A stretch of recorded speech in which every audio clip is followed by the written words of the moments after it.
यह कहानी है भगवान शंकर और आलसी ब्राह्मण की।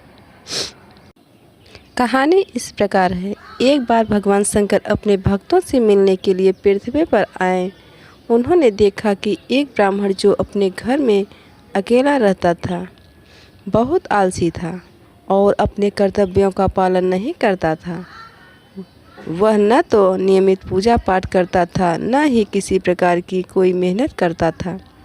उसका एकमात्र काम था खाना खाना और सोना, किसी प्रकार का काम करने से बचना।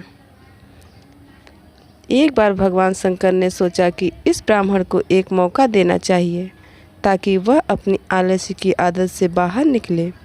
उन्होंने एक योजना बनाई।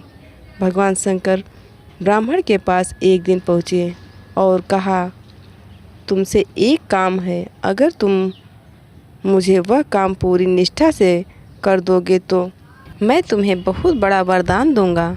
ब्राह्मण ने उत्साहित होकर भगवान शंकर से पूछा, क्या काम है? भगवान शंकर ने कहा, तुम्हें सुबह सुबह मेरे लिए फूल लाकर चढ़ाने होंगे। ब्राह्मण ने सोचा कि यह काम बहुत सरल है, तो उसने तुरंत इसे स्वीकार कर लिया। भगवान शंकर ने उसे एक स्थान बताया जहाँ बहुत सुंदर फूल उगते थे और उसे वहाँ से फूल लाने को कहा। ब्राह्मण ने सोचा कि सुबह का समय बहुत ही असुविधाजनक होता है, तो उसने अगले दिन से फूल लाने का वादा किया। लेकिन अगले दिन वह आलस्य के कारण सोता रहा और भगवान के आदेश की अनदेखी कर दी।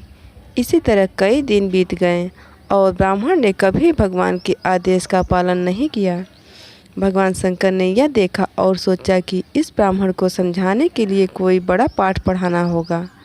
भगवान शंकर ने फिर अपनी असली रूप में प्रकट हुए और ब्राह्मण को समझाया कि यदि किसी कार्य में सच्ची श्रद्धा और निष्ठा से काम नहीं किया जाता तो वह कभी सफल नहीं हो सकता।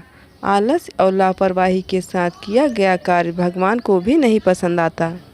ब्राह्मण ने भगवान से माफ़ी मांगी और वादा किया कि आज से कभी भी आलस्य नहीं करूँगा।